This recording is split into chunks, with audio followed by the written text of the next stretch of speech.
disinformation. Our work on gender disinformation did not stop there.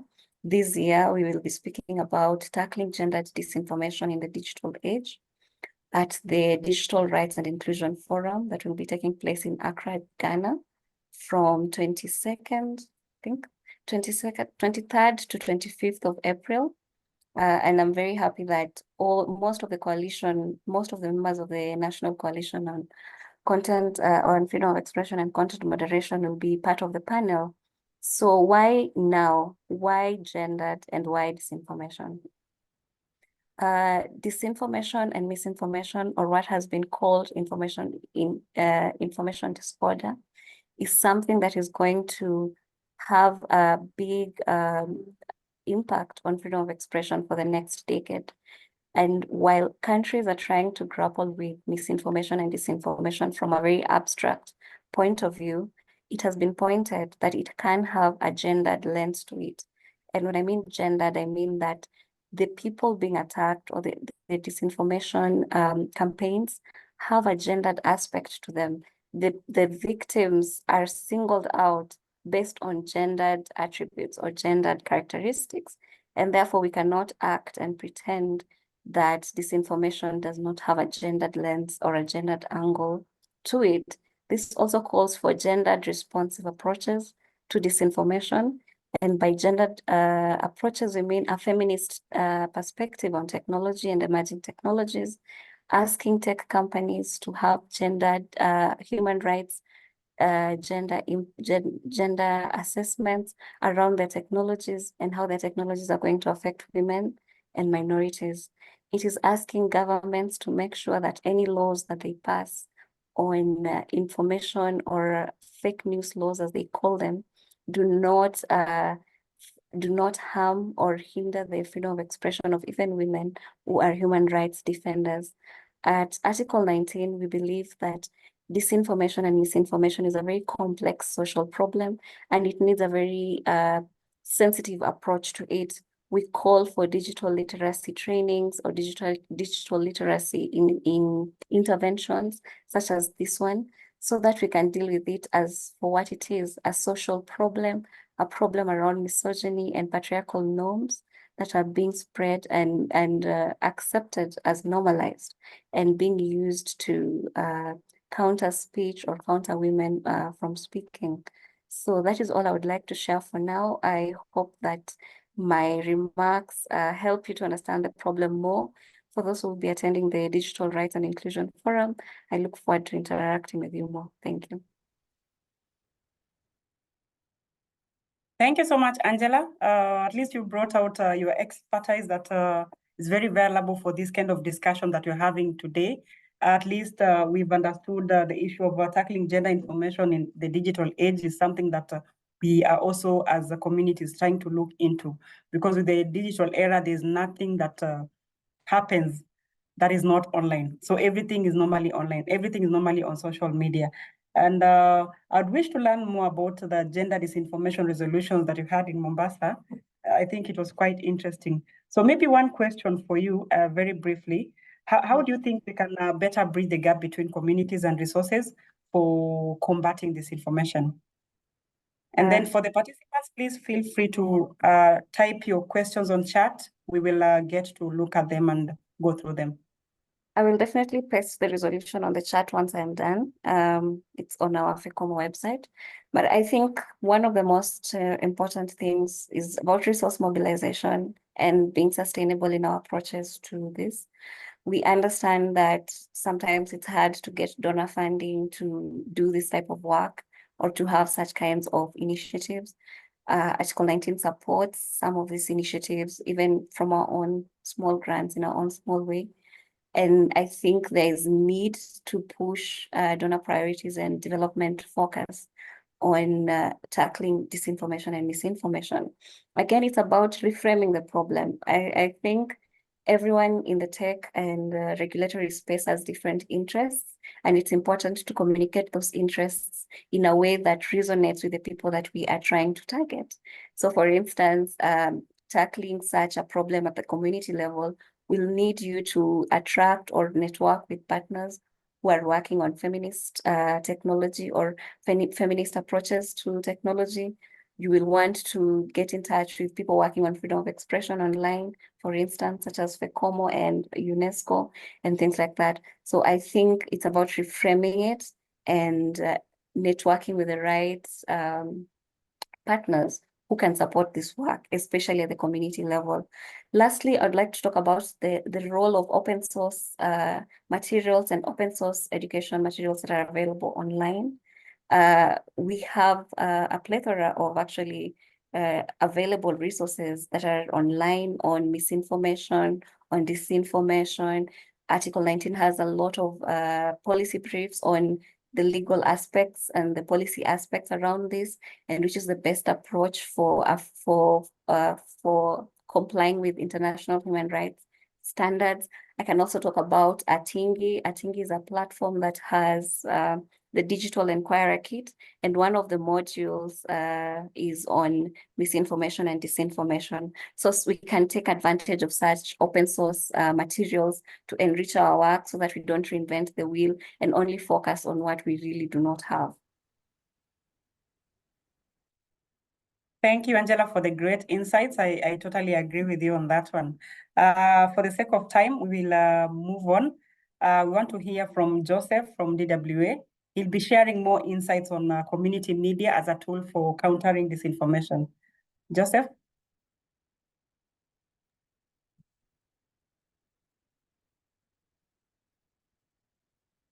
Do you have Joseph on call? He's replacing Thomas. He's representing Thomas. I saw him come in, but I think he left again. Maybe he has internet problems. Okay, we will get back to him once he's in. Kindly just let me know. So now, after hearing from the speakers that we've had so far, I really encourage all of us to just share our thoughts and experiences in the chat window. So you can have some questions there, you can have your comments, and anything that you think you need to share with us on that. So now let's get to the time.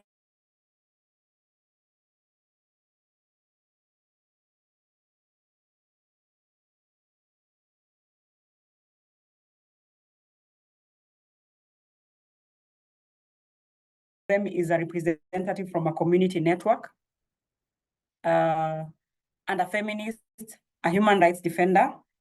Yeah, so we start with the feminist human rights defender, Purity, in very, very early.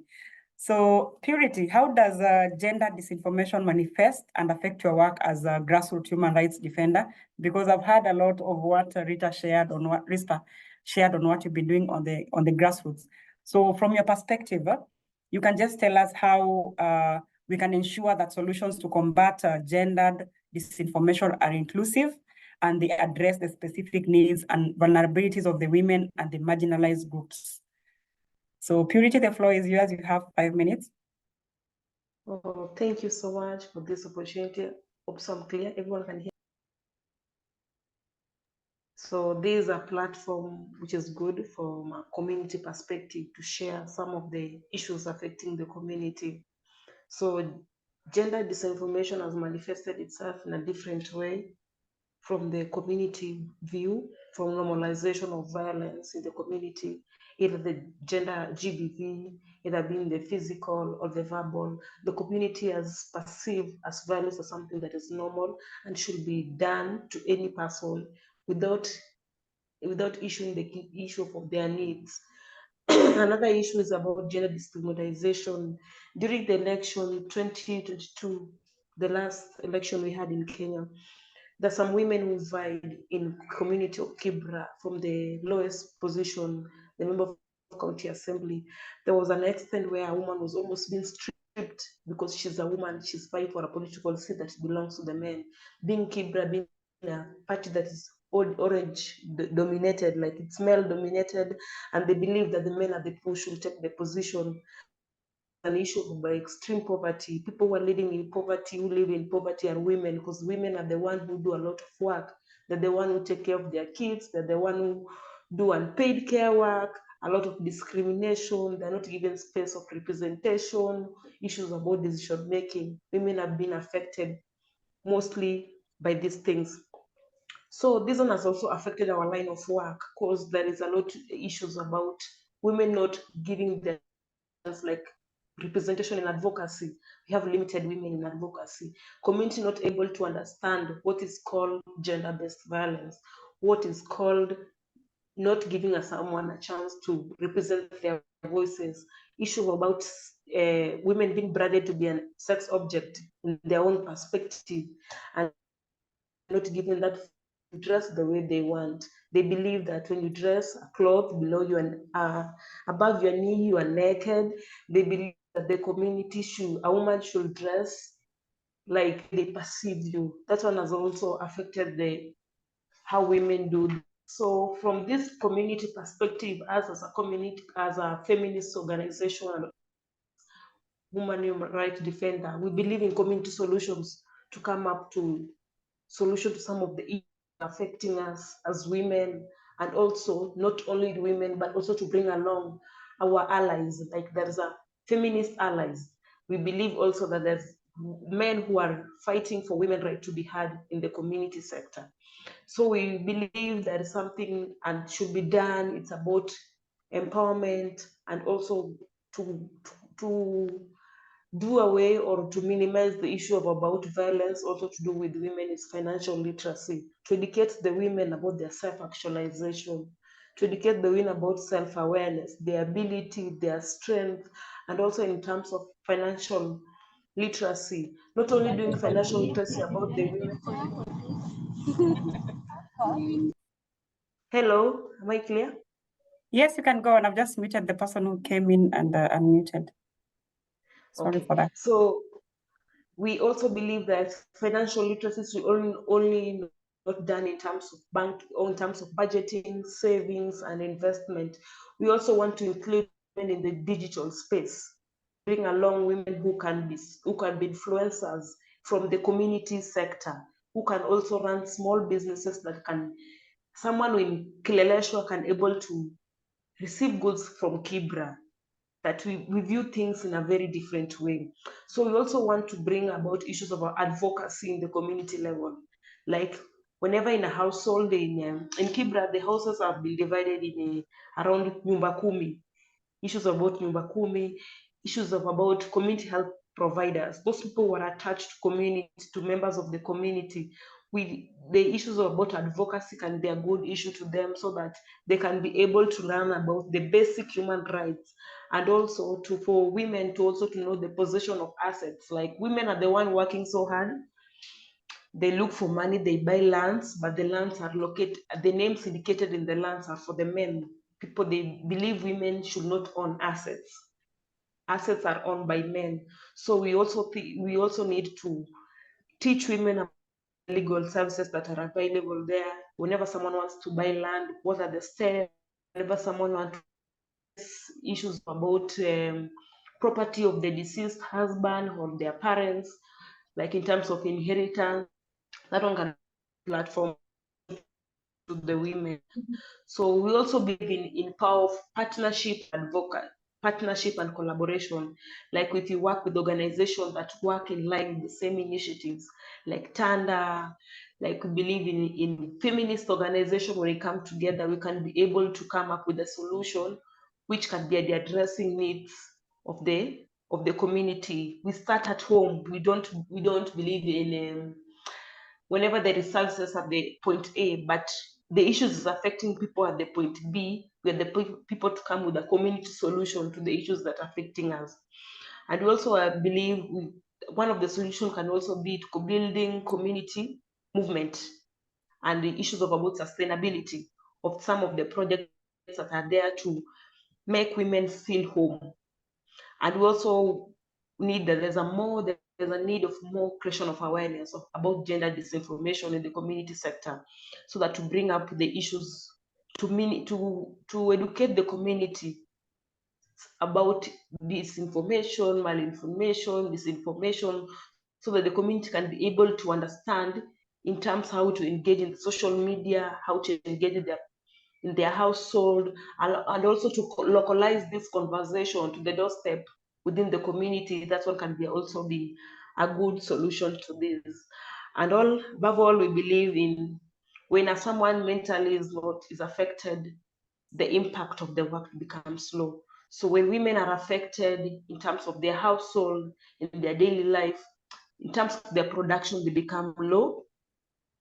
To reduce all these things, we need also to work much more on mental health and well-being of women. That one can be a good platform to also help us, people working at the grassroots, to also to know the progress of gender equality, to know if the women are able to express themselves, and also to build activism against violence that can be happening in the community sector. Thank you so much. That's what I can share for today. Thank you, Purity. Actually, you've shared a lot on what happens with the grassroots women, and I've just remembered a story of some of the communities we come from. There is a myth, there is a misconception that goes on about this issue of gender-based violence. And normally that community believes that if a man doesn't beat the wife, they don't love the wife. So it's very unfortunate because, as you put it, there is a lot of, there's a need for awareness creation in such communities so that they can believe in the perfect kind of setups that are supposed to be there in the first place. Battering, wife battering or domestic violence has never been a solution for them. So the other point that I picked out from you was the issue of women being viewed from the waist downwards. I remember it was very common when we had female politicians who are very few in Kenya vying for political seats that also men are vying for. It has not been easy for them during those days. It's still not easy for those who are coming in because it keeps on changing on how it manifests itself when violence is happening for this kind of people who want to vie. So just to proceed with this discussion, we have CN representative, Ruth Njeri.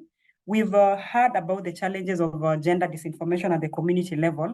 So for you, Ruth, as you get in, kindly tell us your experience and what are some of the specific ways that you think community networks can empower grassroots communities to better identify and counter disinformation, particularly when it targets women.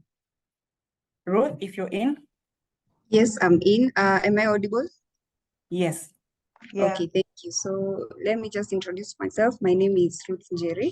I serve as a network engineer at Tanda Community Network, and I'm deeply committed to connecting the people to the internet and also bridging the digital divide in our community.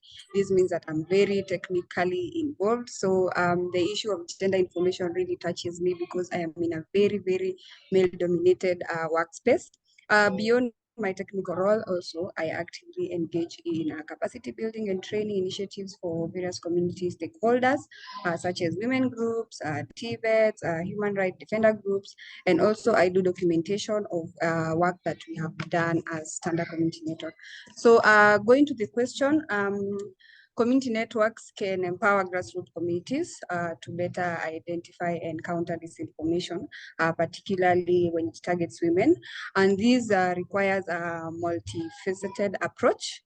Yes, one of them being through education and digital literacy initiatives. This is tailored to the needs of grassroots women.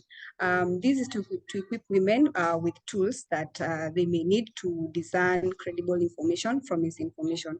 And also through this education, it will help mentor them, some of them to become champions of gender-based violence, some of them to become champions of gender disinformation, and also they can become facilitators.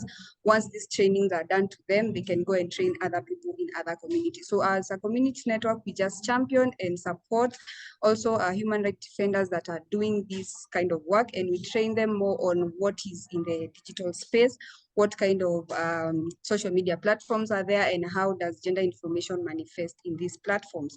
Also, other training sessions that maybe they might go through is self-defense classes. It might not be specifically be physical self-defense, because also it can be through the verbal. How can these women verbally defend themselves if there's any kind of gender disinformation or gender-based violence that are coming towards them? How will they deal will they handle these situations without having to affect each other, maybe physically also. So these are some of the trainings maybe we can do. Also, these trainings can also involve door-to-door activities, where now if we include these human rights defender groups, people who are champions of gender-based violence in the community, we can just go with them one by one to these community homes, and we also introduce ourselves as community network, and we just tell them what we do, and then from there now we can be able to train them on what is gender disinformation, sorry, how does it manifest, how does it work, and how can they be able to deal with it in their own homes, because these things start from homes before it come out there. Yes. Also, now that in the discussion with Purity, we have learned that even women have normalized violence, especially in Kibera. They think that once a man beats you, and then now you just go to the chief where you reconcile and things go back to normal. They should know that that is not always the case, that is gender-based violence, or there's gender disinformation there, and they need to learn that there are consequences such kind of acts, and they are punishable, or legal action can be taken against them. So they need to learn about all this kind of stuff. Also, the second thing I would say is fostering a culture of collaboration and peer-to-peer communication with grassroots communities.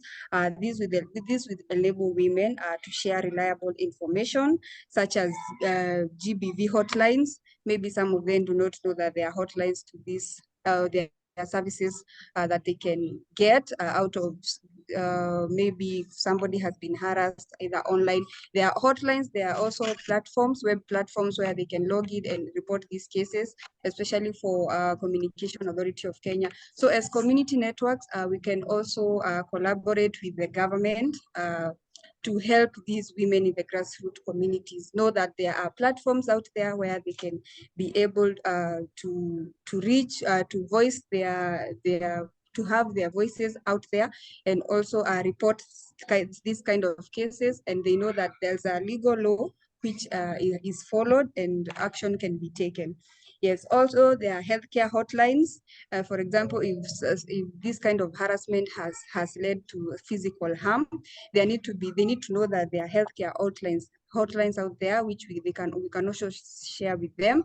And also they can share we as community networks, we can share with grassroots human rights defender organizations, also these Nyumba Kumi initiatives and community health providers. We can share with them so that they can share to the people that are down there. Yes, just to help them know that there are initiatives and there are platforms and there are, yes, hotlines, telephone. They should know that people care about them, and they should not just let these things go just like that. Yes, also community networks can play a role in amplifying authentic voices and narratives. This is by creating platforms for women to share their stories. Our community networks, we can create platforms either through websites or YouTube channels, because social media nowadays, everything is going to the internet, because now community networks deal with the internet, and apart from that, now we go to the community and see how can this internet help them. So that we can also create platforms for them, so that once we connect them to the internet, now how do they use this internet to help themselves, even make a living, solve such kind of cases. Also, there are CN websites, there are YouTube channels, or any other social media platforms that is available for them. We just need to train them on how to use these platforms once we have created them, and also maybe have a kind of one network together, so that we can also monitor everything or any kind of activity that is going on in the society. Yes. Also, this will help to prevent harmful narratives, yes, that are going on out here. Also, the last thing I would say is maybe collaboration and partnership. This is to leverage existing networks and resources to disseminate accurate information. For example, we can also have partnerships with fact-checking organizations, such as I think Africa Check, also Kiktanet, which they really like to go back to the communities, informal settlements to see what is happening there. So this kind of partnerships can actually now help even those communities or grassroots organizations that are not very well known. We can just bring them to the platform so that now they can be aware that there are other organizations that can help them mobilize maybe the work that they do, maybe help them train people. If it's about gender-based violence, how can they do their trainings? Maybe they can be helped with facilitators. And also as community networks can also help in identifying facilitators, because you might find that there are a lot of facilitators within the community, but they are also experiencing the same kind of gender-based violence.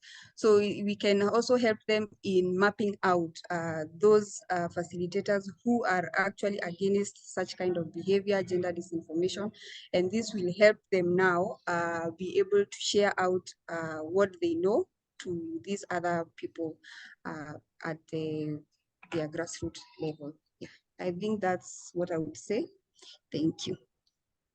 Thank you, Ruth. You've shared quite a lot, but I've picked up your point on collaborations. And I think it's important because you work with the community. When you talk about these hotlines, when you talk about the platforms to be used, please feel free, like Angela Minayo, who is filling our chat, our inbox with the contacts and links, will get there. So you can use the chat box to just type crucial areas and crucial contacts you think can help women who are affected, or even communities that are dealing with such women. Thank you so much for your presentation. I've been told Joseph is in. So before you go back to Joseph to share his insights on the topic he's supposed to share with us, let's have the last panelist on this session. This is Judith, community media representative. So Judith, if you're in, kindly tell us your community media working. How is your community media working to address gendered disinformation in their programming? So like how can community media outlets create safe spaces for women to share their experiences and just try to combat disinformation that targets them a lot? We've heard from previous speakers on how they are doing it and the issues that are affecting them and the challenges. So you have your 5 minutes to share on this, Judith.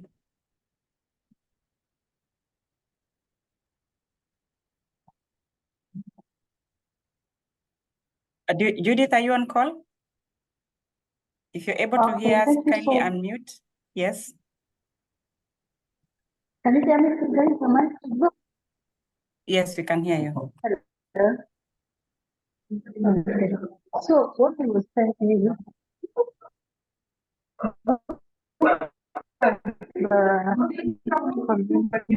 sorry, Judith, there's a lot of background noise on your end. So we as a community, can you now hear me? Yes. Am I audible enough? Yes, we can hear you. All right.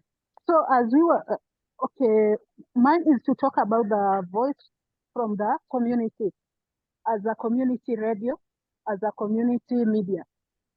Actually, as a community media, we are there to inform, to educate, and at least to highlight those issues affecting the community.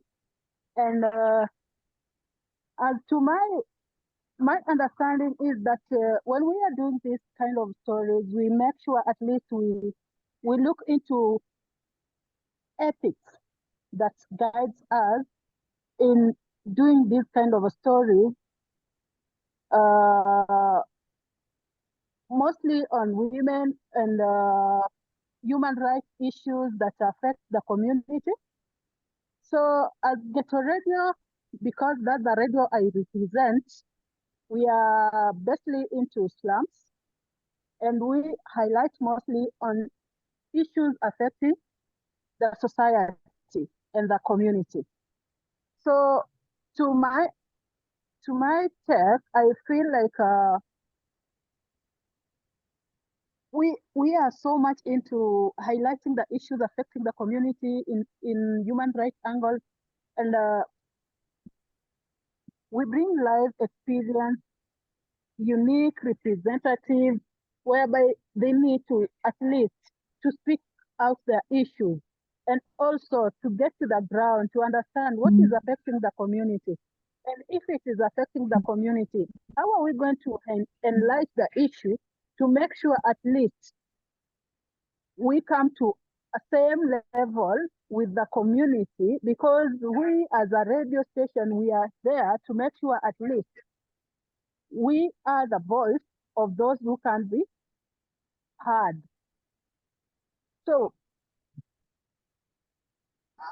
we make sure at least together as a community radio and a community as a society, we make friendship, we make sure at least we get to know what is affecting the community. And in fact checking, we make sure at least we do our story on facts. We don't just rely on hearsay. We just say, as a community, we are the first respondents. And before the other media house comes in, at least we want to be the first one to highlight the story. And that's where we become to be the community radio, whereby at least they can rely on us, they can believe in us. And that's my take. Thank you, Judith.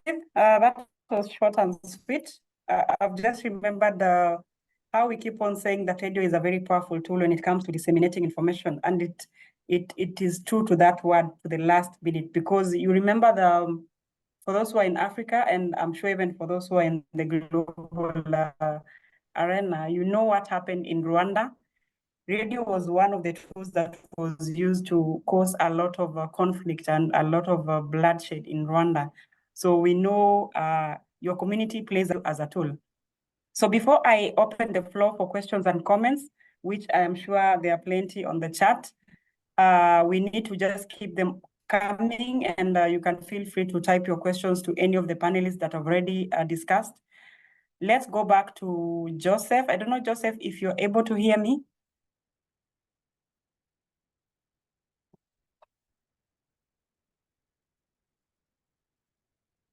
Please unmute if you're able to hear. Joseph from DW. You share your insights on community media as a tool for countering disinformation. Okay, I would like to know if you can hear me. Yes, loud and clear. Thank you, thank you. Well, my name is Joseph Oloch. I'm the radio producer at Ruben FM. So I'll be a bit brief. My role in the radio station, I'm in charge of content and trainings about the radio. We are located in Nairobi County, Embakasi South constituency. The radio started in 2016, and we've been real champions about community issues. So about our partnership with Code for Africa, that is a partnership between Ruben FM and Code for Africa and DW Akademie. It began in 2019 and majorly focused on production of fact checks around governance, health, and other issues. From then to date, I think we were the first beneficiaries of the project. I was among the first persons who was trained, and I've kept it running from 2019 to date. That has enabled us to train other members. Some have moved to other radio stations. Some have, some are still here. But the training on fact checking that we were taken through has become part of our training schedule. We always have trainees every quarter of the year. So when they come in, it always becomes part of the training that they undertake, because the future of media is community. But again, now with the information explosion, a lot of things come in that sometimes if you don't check in properly, then media has got a very fertile potential of being a source of misinformation. So how do we guard that as a radio station? We have a fact-checking desk where everything that comes in before it goes on air, it has to be verified, cross-checked, goes through like a number of at least 3 different points. before it is being disseminated. Avoid a situation whereby as radio, we transmit information that is not factual. So at the inception, this program from DW and Code for Africa trained editors, that is me among them. And then it brought in the other members of the team. Alongside that, it enabled us to set up the verification desk that I'm talking about. And each year, I think we've been able to produce over 50 fact checks every year, because we always try to produce at least 4 every month. So that has been part of our work. So I think from the point that we began the project to date, if you visit our website in Ruben FM, you will find that there is a lot of fact checks that have been done, verified, not just locally, but also nationally as well. Success story about this program. One of the biggest things that we did happened last year. In that case, we were carrying out a fact check through an investigative journalism. There is demolitions that happened in our area of work. That is where we work as a radio station. That was in 2022, before the government that we have apparently came in. So it started as a road expansion, proceeded and became other issues that now it was not the road, the structures were being demolished. Now, the sad part is that after that, these people were promised that they would be moved elsewhere. That didn't happen. Now it moved into a point whereby temporary structures were raised. These were tents. Women were there and children. Now the worst part came in when people took advantage of these vulnerable persons who are there, and now these women were being raped on a daily basis. It got to a point where they had to offer themselves to be raped at the expense of the children. So like they would say, if whatever you want, you can do it with me, don't just touch the children.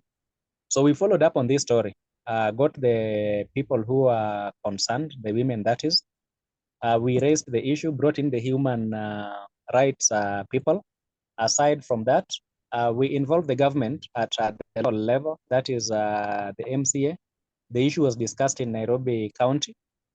And eventually, these women who had enlisted themselves to alcohol to cope with what was happening got help, because other institutions like Wangukanja Foundation came in, offered counseling in to make sure that their rights as women.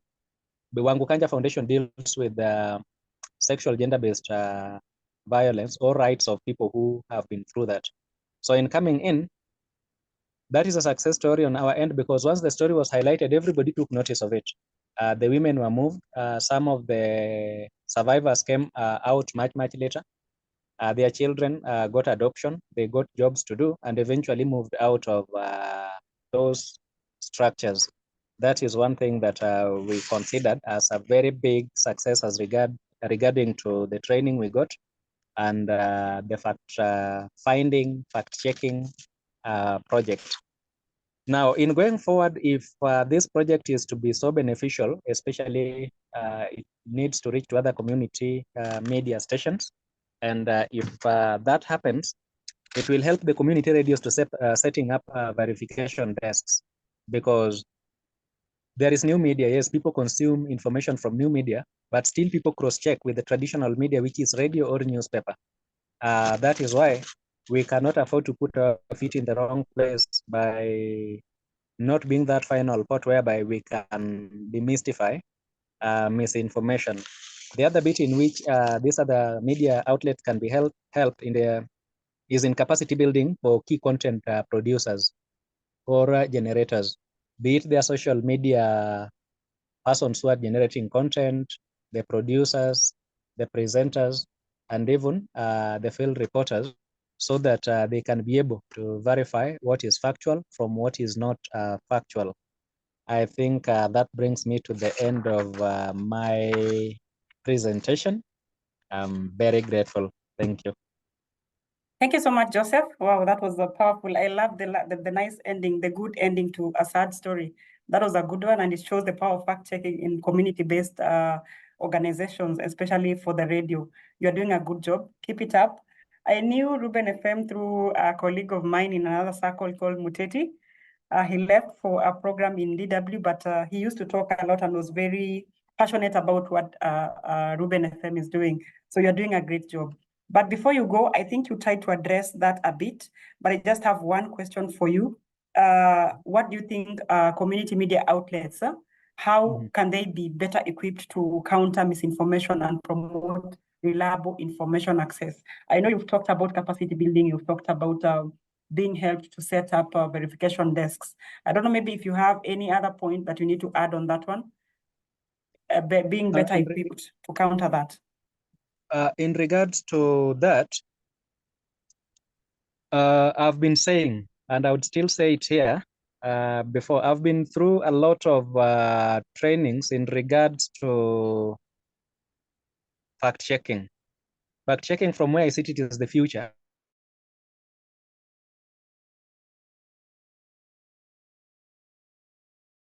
Developed by DW Code for Africa, because that curriculum trained me, or it has really done a good job where I am as a person. It has built me as an individual because I've gone through the training. If there is any way through which this one can be made or devolved to every journalist, not just community media per se, because yes, we go to school, the school trains us media ethics, but Kenya, as many nations probably in Africa, we are still catching up with the modern technology. The world is moving. Every person can be exposed to this information on fact checking, and the curriculum that DW Code for Africa has used to train some of the journalists who builds you as a person, brings you to a point that it empowers you, where you get to know what to look for at from where, how to use various tools, and also how to put that in. It is information that can't be disputed. So that is what I would suggest, that if there is a way that that information can reach out to every media practitioner, if it even be it through media houses, be it maybe through other organizations that build capacity of journalists, it is something that needs to be done. Even if possible, organizing it to the college outlets so that the young journalists who are coming in the system get exposed to that system so that they know this is the world of information and a lot is coming out. Our responsibility is to get what is right from all this information that keeps on streaming. Thank you. Thank you. Thank you so much. That was well packed. I'm sure with the kind of ideas you have, the next session you are heading to, there'll be some of those concerns that you've raised, and some organizations are actually working towards ensuring that fact-checking is a priority for most of these community media houses and in general, the journalists. So let's just have a few minutes to go through the chats. I'm trying to see how busy you've been on the chat.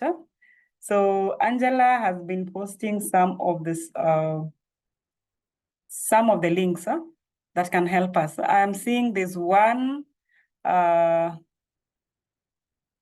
Okay, there's one, and thank you for this platform. The Hub is happy to attend from Moriga, Lesotho. We are involved in media information literacy, education, and content production. This is joining us, the Hub. They've shared their link as well. Please feel free to just check on that. You learn on what they do on their different spaces. Then Angela shared the links as well. Then when we go down a bit, there's another question from Stephen. Actually, it's a statement and a question. He's asking Ruth, what happens when women victims of gender disinformation denounce their situation on the hotlines?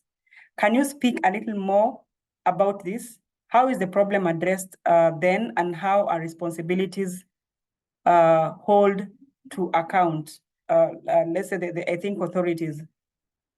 He's talking about when women just decide instead of just, they can report and then now they turn and say no. And I think, Ruth, you shared a bit on this as well. So you can just expound on this question. This is for you. When what happens when women victims of gender disinformation denounce their situation on the hotlines? Like maybe they've said they've gone to the chief or their husband has told him, or the online platforms, they've decided you are settling this thing out. Don't pursue any cases. I hope you can be able to respond to that.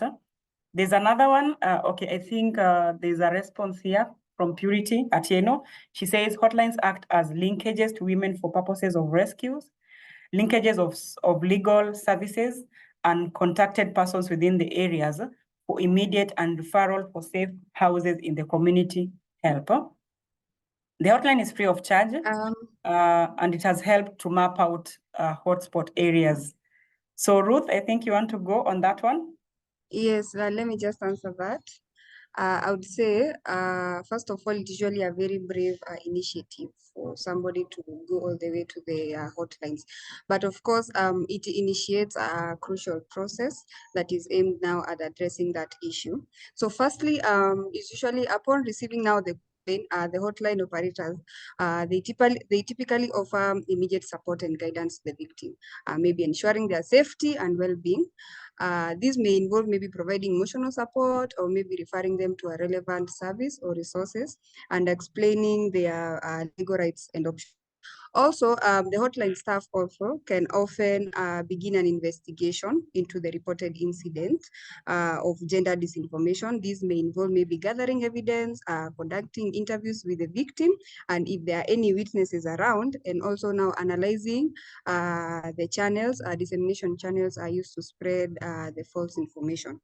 Okay. Now, depending on the severity of the case, now law enforcement agencies or legal authorities may be involved to ensure a thorough investigation and potential legal action against those perpetrators. Yes. Thank you, Ruth. I think that is well responded to. There's a lot that happens behind the scenes. I had skipped one question from Sue Sander. This one is directed to Judith. She's asking, what are the ethical considerations involved in community-based efforts to combat disinformation? Judith, if you're on call, this is yours. The ethical considerations. I think Judith was attending another meeting, but if you're able to hear us, you can respond to this. But again, even without Judy responding, the next session will have people who will talk about this in brief. So I'm hoping I didn't miss anything on chat. Can move on to the next session. So during this segment, we want to highlight the resources available to support the fight against gender disinformation. We've looked at how it's happening on the grassroots, some of the challenges and some of the interventions. So I want to give the panelists at least 5 minutes each as we wind up to just share on the interventions in their different spaces. And we'll start with Risper Arose from Tanda. She spoke earlier. So she will share on the key takeaways from their recent on-site event. Risper? Thank you so much, Maureen. Great conversation. I'm so happy to hear from the community representatives who have really captured the experiences on ground and also some of the intervention that they have put in place to in fighting and combating gender disinformation. So I will be very brief, just to mention a few of this, some of the solutions that came out from our discussion. Number one is awareness creation. We've heard a lot about this, and this was really to break the cycle of disinformation at the community level. So countering narratives that are promoting gender disinformation, as well as ensuring that the community are in a position to understand that they can be enablers of gender disinformation, and they can also choose to not be enablers by understanding what gender disinformation is, how it looks like, and how they can be able to combat it at the community level. How they some of the solutions that are already going at the community level is, for example, local radio shows having local radio shows talk about gender disinformation, talk about how it manifests, and talk about how the community can be better placed or how it's everyone's responsibility to ensure that they're not propagating disinformation. Number two was holding workshop and trainings. And this can manifest in terms of media literacy, education to the community, also training community health providers, community leaders, local administration on prevention and reporting mechanism on issues of gender disinformation as well as gender-based violence.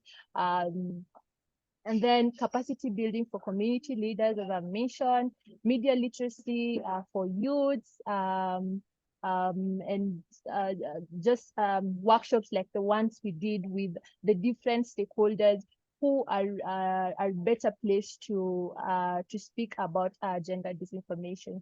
And then lastly, incorporating culture and arts initiatives, such as, for example, in Kibera, there's a lot organization, if they want to communicate a serious matter, they use murals. So they draw on walls and then have like communication around if it's water and sanitation. So also in gender disinformation, we can use innovative ways such as murals to communicate to the community. The third solution was around monitoring and accountability of the media. One of the solutions under this was in the media stations or like media houses are there are guidelines that they're supposed to follow in turn when they're reporting news. So perhaps ensuring that this guideline for media houses can also touch can also be taught in the at the community level, so that the community knows how to hold the media houses, the local media houses, accountable while doing a story. Also regular monitoring of the stories, perhaps training and having media watchdogs to ensure that they keep accountable the media houses, especially at the community level. Also having a public complaint mechanism where we can hear about public opinions from the community around information generally. And then collaboration with tech industry, for example, collaborating with Safaricom to support work around tackling gender disinformation and disinformation at large. And then another solution that came out was community-based research. It's very hard to find communication information around gender-based disinformation, especially that affect grassroots communities. So perhaps having funds that are locally led, that can be able to support locally led research. Angela, in her point, mentioned about the open resource that UNESCO has in place that talks about disinformation. So having a lot of those resources and also funding such resources, you can even have one that just talks about community initiatives, community-based responses in combating gender disinformation. Other things that came up, just to mention them briefly, was promoting positive role models, especially influencers, to really talk about gender disinformation, talk about how each person can be able to combat it, or like the different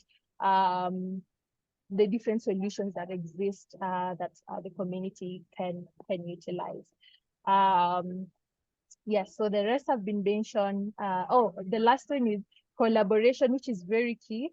Looking at how different stakeholders, ranging from the civil society, the government, the private sector, how all of us can come together to ensure that there is efforts that are specifically targeted towards combating gender disinformation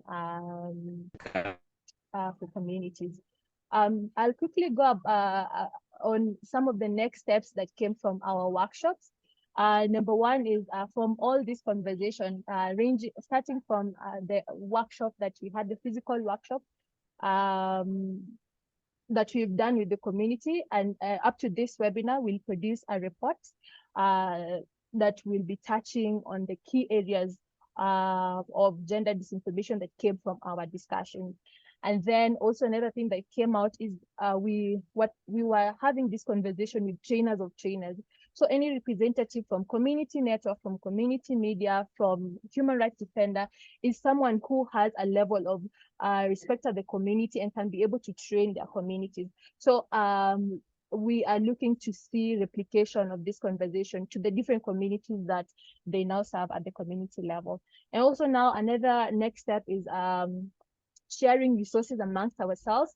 Like for example, how Angela has shared the resources that they have produced. We are creating a network for all our trainees, all the TOTs, who can be able to now keep on supporting each other in the WhatsApp group through accountability, through sharing resources, and through ensuring that this conversation at the community level, there is a resource channel for expertise and also for a resource for the community in terms of tackling disinformation.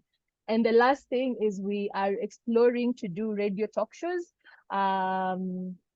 and podcasts with the different community medias that we have engaged to have conversation around this specific topic. So thank you so much, and back to you, Maureen. Thank you, Risper. Let me hold my comments until the end of this. We have 3 more speakers, and the time is really not on our side. So kindly use the chat box to type any questions that you have for the panelists, and then we'll just do a run through on them. Peace, Olive, I don't know if you're still in from APC. You showcase the practical tools and resources that you have from your end. Thanks, Maureen. And looking at time, there is not much time, so I will just be very brief. I'm based in Entebbe, and I work for the Association for Progressive Communications as the Africa Regional Strategy Lead. I'm happy to be part of this conversation, and I have a very strong gender background. Listen to this. It's very nice to hear the different dynamics, to listen from Ruth, Purity, and Judith. It's really amazing work that you're doing, and to know what's happening at the grassroots level. So I had a few things that I wanted to share briefly, really, about on a report that we did on gender disinformation.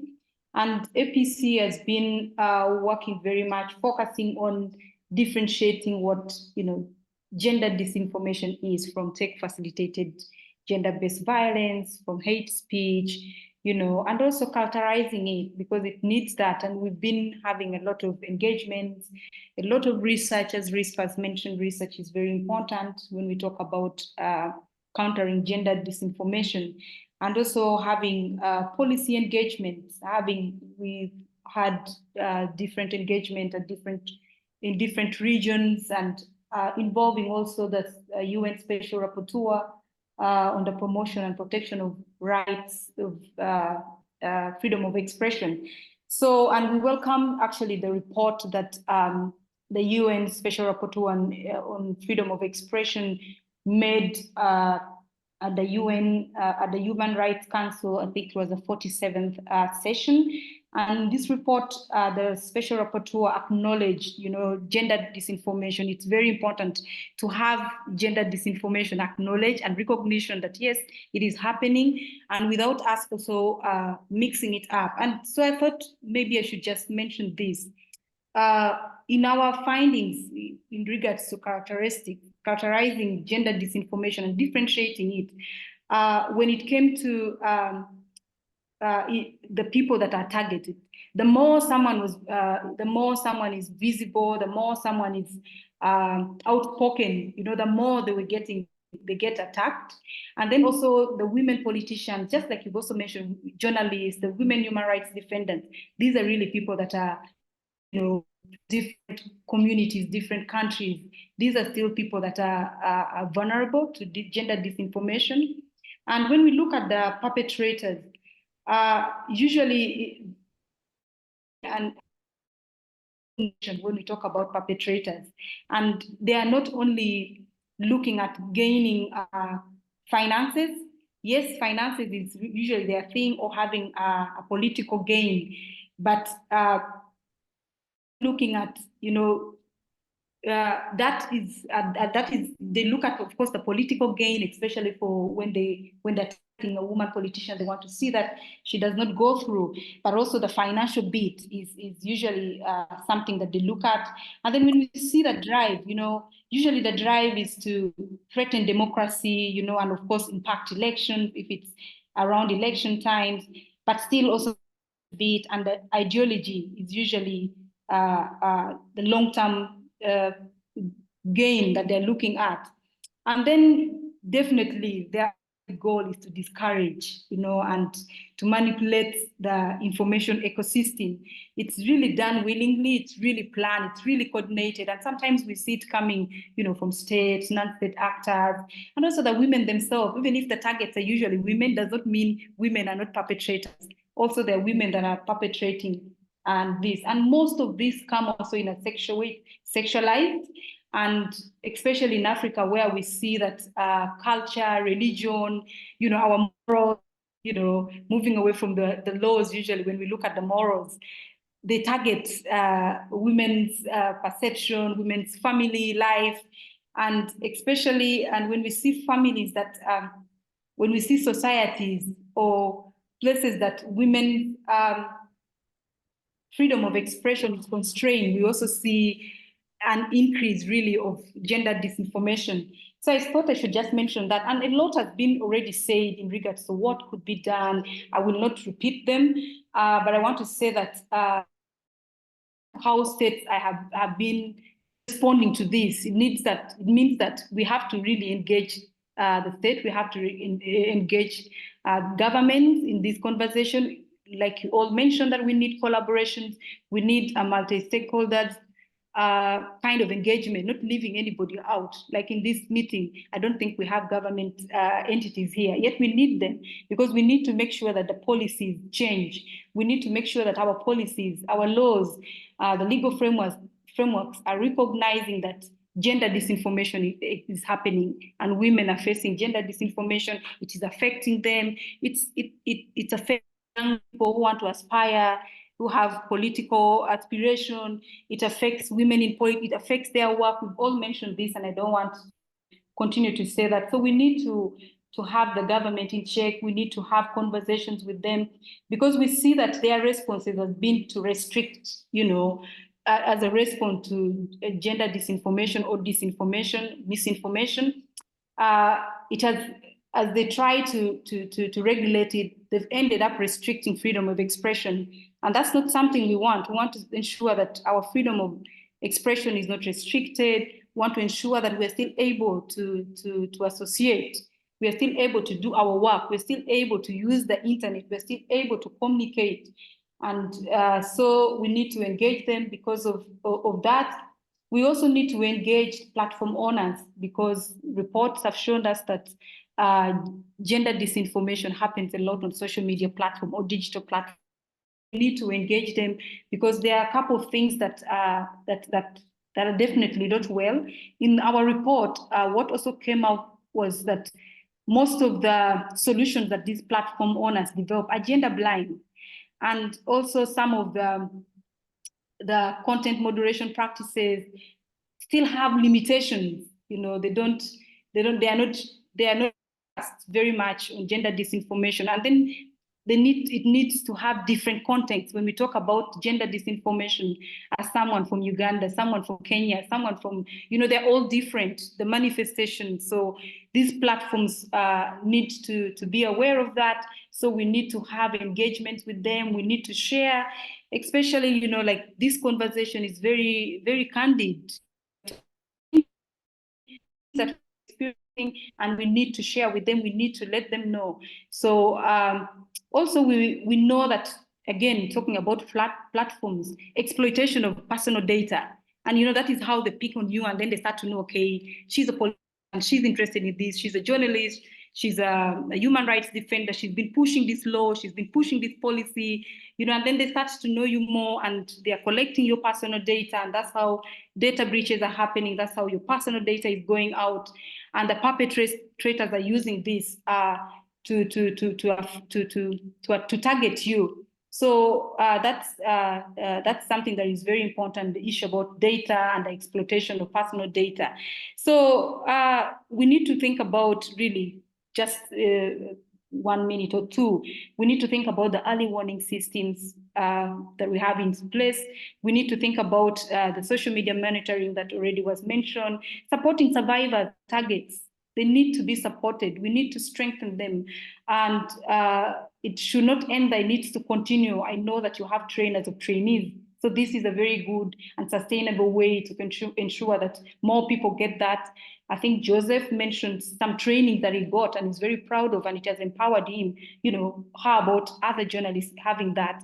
And also having counter speech initiatives, having more, they have putting out something very negative about me. They're targeting me. What am I going to put out there? I need to put the facts, have the facts out there. So we need to have counter speech initiatives going out. And also we need to have collective responses, still very similar to collaborations, but collective responses, collective actions, agree on these actions, do them so that it's very coordinated from local to global, spaces. We need to have the same clear understanding. We need to have our perspective, know what's happening elsewhere, what has been used elsewhere, and what has worked. We need to have these coordinations and collaborations that start from grassroots and going up to the global spaces. And then I still want to emphasize on research. So APC is really focusing on research and having policy engagement. I will share in the chat some of these reports that are very important, especially for human rights defenders and also the media. And we're going to have a series of conversations on gender disinformation, especially in the region. So that's what I can briefly say. I hope I was able to just pick on a few things together. I couldn't do it all. Thank you. Thank you, Peace. That's a very good summary on what you're doing in the other part of the country, which is the world, actually, the East Africa side of the world. So I think there are a lot of areas that are tying in with what the rest of us are doing in these other parts. And that is why the need for collaboration is very, very important. So because of time limitations, I will have to go to the next speaker, Bahia. And this time round, I mentioned it very well. Bahia?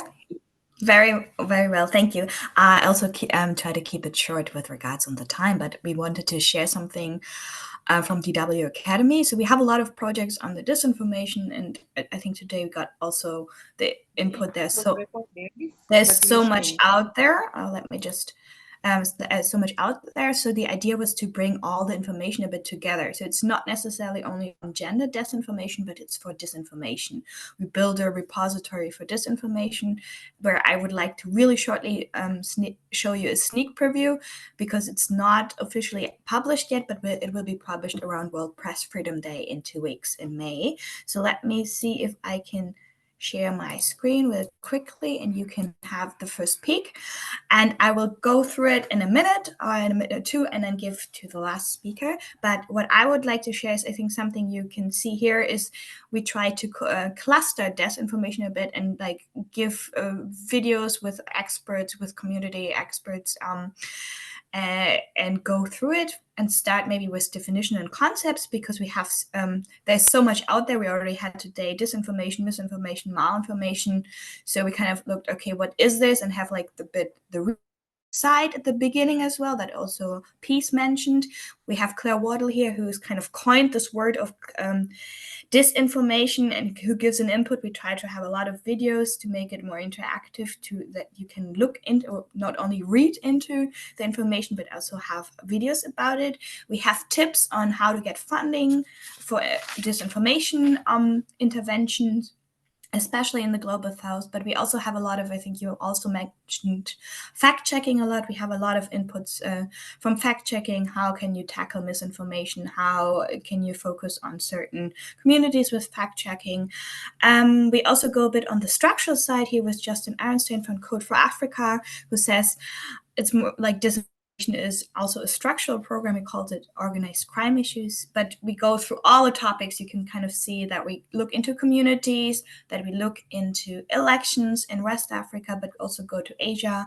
And from this input, we kind of try to show that even though it's different kind of communities, the disinformation, there is often a lot of similarity and where we can learn from each other. And we also look a bit into AI because there are a lot of new challenges coming up, and also with practical approaches where you can like have actual tips on fact checking, on how to track disinformation campaigns, how to work with network analysis as a journalist or as a human rights defender, how to look into where data is coming from, or work with open source intelligence. We also have a bit on gender disinformation here, but it's mostly, as I said, disinformation to share like all the information that we have. And let's come back to you guys. And there will be also an online e-learning course on Antingi that Angela also mentioned. Like it's another one from Article 19, but in 2 weeks there will one from DW Akademie on disinformation as well that we can also share with you then. So thank you. That's it from us, what you can look into soon. I'll share a website where you find it later online here on the chat. Wow, thank you. Thank you, Bahia. That's a lot. You're doing a lot of work on that. Please, because of time limitations, I encourage all of us to just go to the chat and pick up the links, pick up the numbers that have been shared, look at any questions or any recommendations that have been done on the chat box, and you can use it for your own. You can use it for your own organization or for your own interest. Last but not least, we have Jacob Nyongesa. He is my colleague from the Media Council of Kenya. He will tell us about what Media Council of Kenya is doing, the initiatives they are in, and issues about regulations, and everything about fact-checking. So Jacob, the floor is yours. Thank you, Maureen, and thank you for the rest of the panelists and speakers who've spoken before me. Mine will be very brief because, again, what has been shared, again, speaks to what exactly needs to be done and what has already been done. And again, I think just like what is running through the discussions is about creating synergies and collaborations amongst institutions, because we've noticed all of us are doing the same thing, but very disjointed. And I think that's why we formed the coalition on, freedom of expression and content moderation, so that now we can be able to put together resources and ideas on how we can be able to target or combat the issues of dis and misinformation.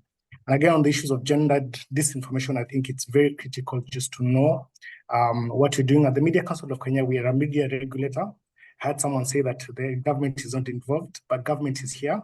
We're involved very much in ensuring that the space that is, it's governable, the space is good, where everyone can come in and be able to operate, without being attacked or, denied information. Because again, the Constitution allows us, all of us, to, Article 33, 34, and 35 on the freedom of expression, access to information and the freedom of the media. So everyone has a right to get information. But again, as the law says, it is clear that to every freedom there are responsibilities. So every person using any space have a responsibility. Now, on the issues that we're discussing today, I just want to talk about what we're doing, and I've had several speakers talk about it, the issues of media information and digital literacy. And just to expand it further and let us know that what we're doing exactly is we are at the moment we are going to universities, we're going to also high schools, just to empower young people with knowledge and skills about how to responsibly use the social media. As all of us know, and everything that is being propagated on gender disinformation is mostly on social media. Of course, there's some that is offline, but mostly is online.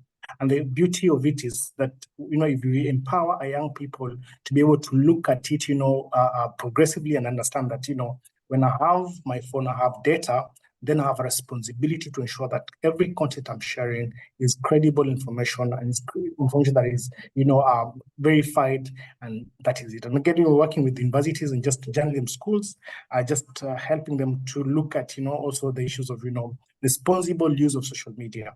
Again, that is very key, and just giving them, as they do their journalism, work. I had a lot to talk about it.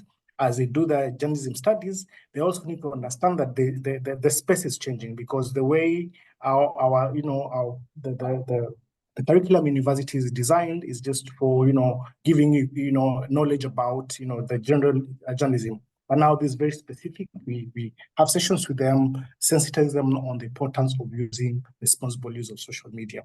And again, we are working with Kenya Institute of Curriculum Development, and just to ensure that now even these now can be cascaded further to the primary schools, in the new curriculum, the CBC, that even young children are being taught, that, at home I have kids who have tablets and there's internet. And, if they're not responsible on what they're using on social media, the chances are, they can either get on either very disruptive, sites or places where they're not supposed to go. So ideally, again, that is the way we're going.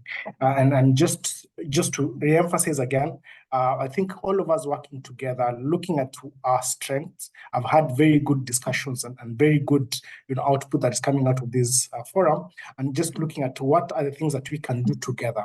It's very disjointed, as again I said. Tanda is doing their own, of course, they're in the coalition, yes. Article 19 is doing something. In terms of even policy, working on something that, all of us can contribute and, table it in parliament and say, these are the issues, that are coming from the community. And these are the things that you'd want, a policy just to guide us on how better to the space can be governed. So I think there is a lot that is being done, but I think still we can do a lot if we come together, pull our resources together, bring our ideas together, and all that we have, so that we can be able to tap into our very rich networks and be able to bring that together and build a very better space for people to operate under. And for journalists who are here, and for everybody who knows that even the Code of Conduct for Practice of Journalism encourages journalists to always be factual, and that as you do your work as a journalist, then you have a responsibility to ensure that you are creating content that is, verifiable, that is credible, that is factual, even as you share it. So it's very important for us to know, it's a good platform. All of us are coming here, but I think if this can be expanded further and just developing, Article 19 are very good at developing policy papers, they can bring us together, we can work together and just build an ecosystem where all of us are benefiting, and you're creating a space where, there is no dis or miss, that is being shared, and we can be able to grow the space together. So I think on my end, I think I'll stop there, because the rest of what was I was talking about has been shared,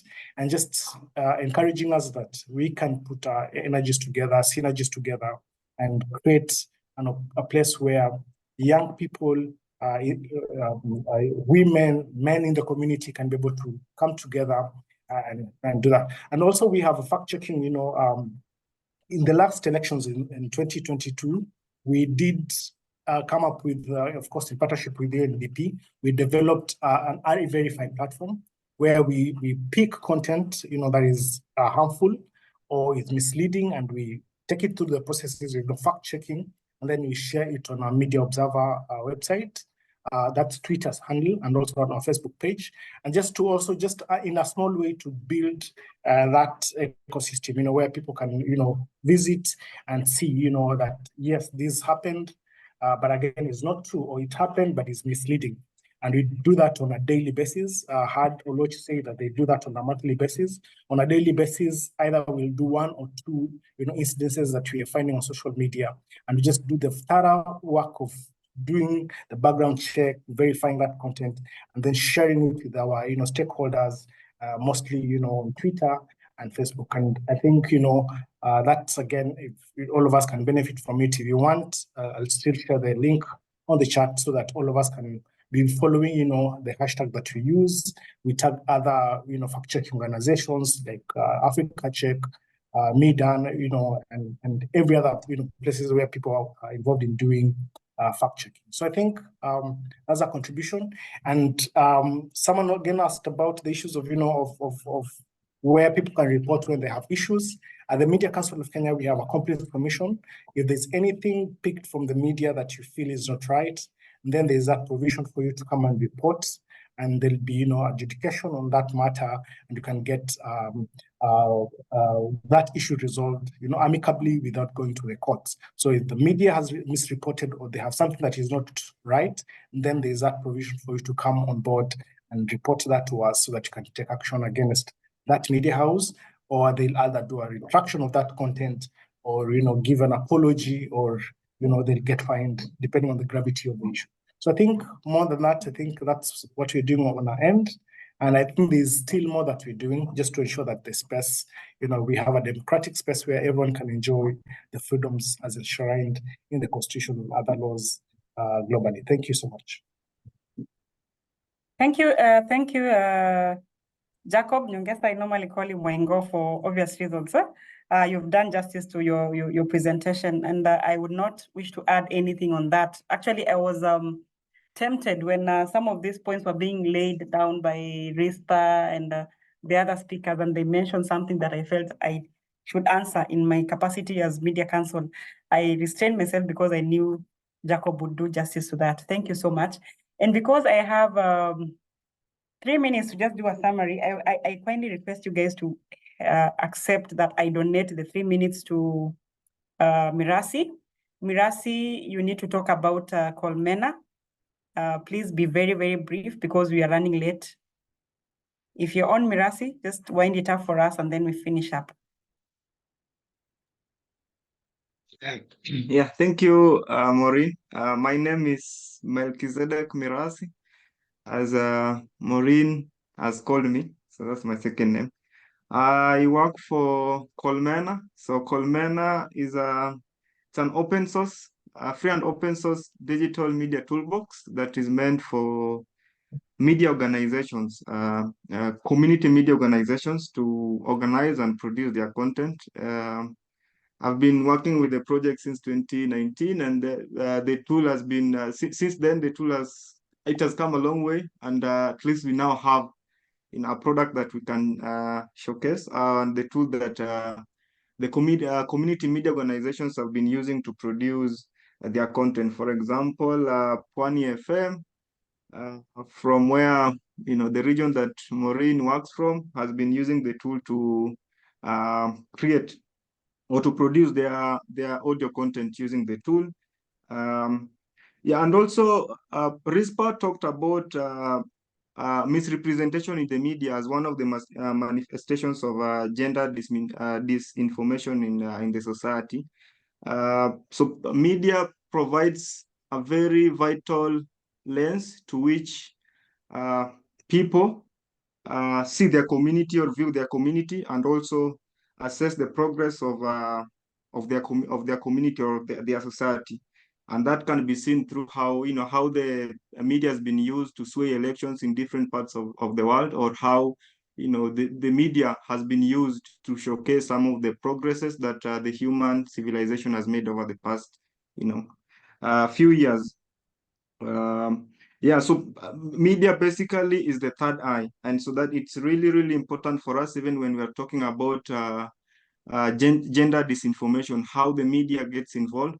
Media plays a very, very vital role, and especially we've heard from different speakers from Kibera, where I also come from. Gender disinformation is a big issue. It's a common issue, and it's a big ig issue. And so again, how media gets involved into that is really, really helpful. And that gets us to the different types of media. So we have the big media organizations, or the conglomerates, we'll say, that have big budgets, that can help them to, for example, subscribe to software or to buy big equipment for media production. And we have the community media organizations, which most of the times they lack big budgets to cover or to fund for their software subscriptions, and to buy other equipment, or even to support or to fund the research, as one of my colleagues shared about research. You can imagine when talking about gender disinformation, remember, especially in Africa, where we have so many diverse cultures. So how gender disinformation appears in Kibera is different from how it appears in Garissa. And so that it needs different approaches to tackling though the same problem, but in different communities or societies. So how we get community media organizations involved into these issues is very, very vital. So we don't have to have like a one solution that tries to fit or to solve all the problems in all our communities, especially in Africa. So it's important to have community media organizations that are focusing on their respective communities, that are that are doing their own research, coming up with their own possible solutions to solve the gender disinformation in their respective communities. And so that's where also Colmena comes in as a tool that is meant to empower community media organizations to produce their content. It's, again, as I shared, it's free.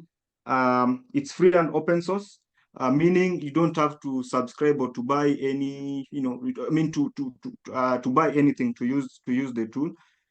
Maybe, Maureen, if you just allow me, I promise I won't go into the details. I'll just show how it looks and how community media organizations can utilize the tool, or to empower them, or to also to use the tool to create the content that can help to fight gender disinformation. So I'll share my screen. It won't take more than a minute.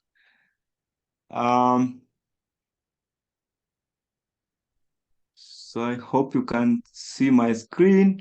The tool is very simple, easy to use by any person.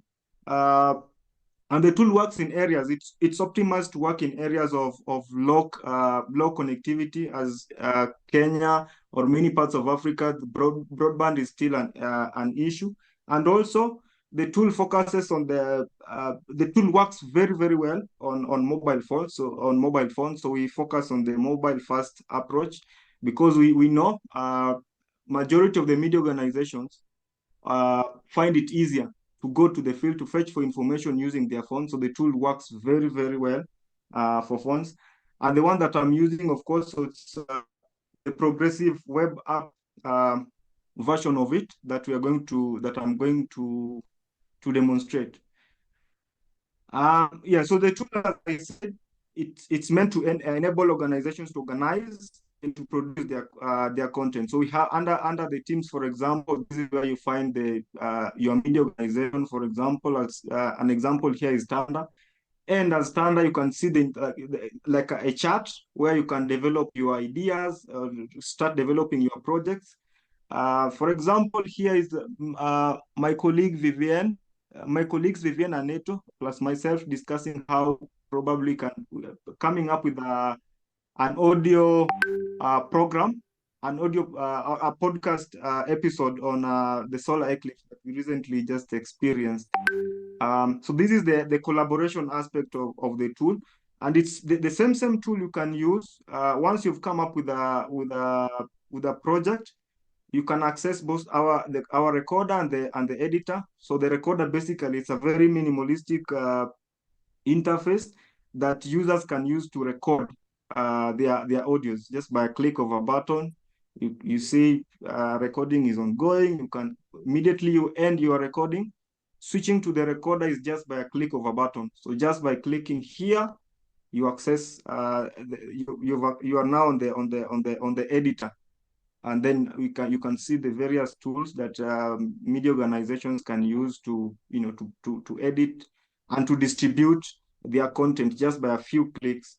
So as we also talk about, I think we talked about the tools that are helping media organizations to fight gender disinformation. Colmena comes in hand in terms of. I think I've lost you. Sorry, anybody? How about now? Yes, I can hear you now. Okay. Yeah, I was just actually just finishing up. So I was saying in terms of getting tools or finding tools to help our grassroots media organizations to fight gender disinformation and just disinformation in general in handy in this aspect. Just also to reiterate on the research aspect of things. I think when we've also seen, and we really appreciate the works of the likes of APC, the work that they are doing with the research works. But we also need to get more research or to fund media organizations, the grassroots media organizations. I find they have a sharper lens in terms of designing or coming up with the solutions that are affecting our respective communities. So in terms of instead of depending on the high level research papers, maybe from the United Nations, which are really important again, but they really do not focus on the issues that our communities at the grassroots level are facing. So that's where we need to get the support for the funding or channeling majority of the funding to, because that will have or will have a better and more impact for our communities. I'll stop at that point, and so back to you, Maureen. Thank you, Mels, and thank you for the parting shot and sharing about Colmena. I am glad to be part of the Colmena journey together with you and the great team, Mels, Niels, and Vivienne, and the rest. So I will not go to summarizing the key points because of time. I'm so sorry. You've consumed much of your time. We're supposed to end at 4:30, but we are ending now. So we just all need to understand that the fight against gender disinformation requires a collective effort. Let's all continue in our different spaces with the conversations. We need to explore the resources shared, and we need to empower our communities to identify and counter misinformation. So we all need to remember that combating disinformation is an ongoing process. However, by working together, as all the speakers have alluded to, we can empower our communities with the resources and knowledge needed to. On that note, please allow me to just ask you once more, go to the chat and take any contact that you need to take from there. Look at the links that have been shared there as well. I'm seeing one from Media Observer, I'm seeing one for Colmena, and I'm seeing very great posts just on the chat. And because of time limitations, we cannot be able to go through them. So thank you all to our distinguished speakers and all the participants who were able to just log in and share your time and your valuable contributions with us. We look forward to staying connected and working together towards a future free from disinformation. I requested Risper to take a photo. I don't know if she'll be able to. Risper, the floor is yours. Let us know if we are taking a photo or we leave at our own pleasure. But thank you so much. I've loved this. You can take a photo. Yeah, so you can put on your cameras if you're able to. We take a photo, then we leave. And there was a comment on chat that we should be doing more of this. And I agree with that. We should be doing more of this. The time was short. There was a lot to share. So if you're able to put on your camera, please do, as Risper takes some photos of us. I'm seeing lovely faces. Once you're done, can you let us know? Let us know when to smile, kindly, Risper. Please, we've been smiling all through. Thank you, everyone. Photo is coming up right next. Group photo, right? Okay, send it. As we can wait.